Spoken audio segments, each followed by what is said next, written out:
What does the future of quality advice look like? I caught up with the experts at Libretto to learn more.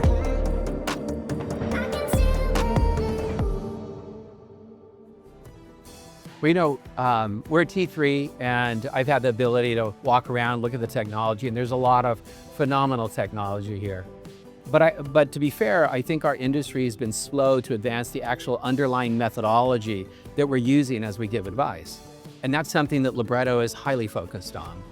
And in fact, Libretto actually is utilizing a liability framework. And these liability frameworks are extremely well known.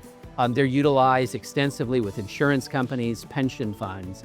And what we're actually doing is we're using these frameworks to advance the methodology and apply that directly to the private client.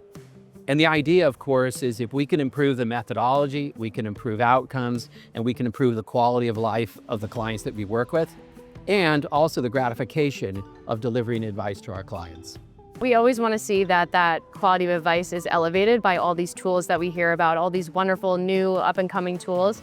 And with the adoption of all these things, we hope the goal is that processes become easier and advisors have more time to provide that higher level of advice and sophisticated advice. So the idea in the future of what I would like to see is that they're able to scale that to their full client base, providing sophisticated and higher levels of advice from their largest to their smallest clients. When we think about quality of advice, in our view, one of the first things to consider is what methods are being applied first. So we're trying to introduce more advanced methods as a foundation.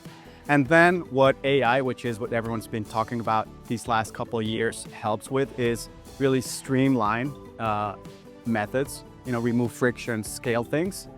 But fundamentally, the piece that I want to stress out is that AI can only help to streamline things.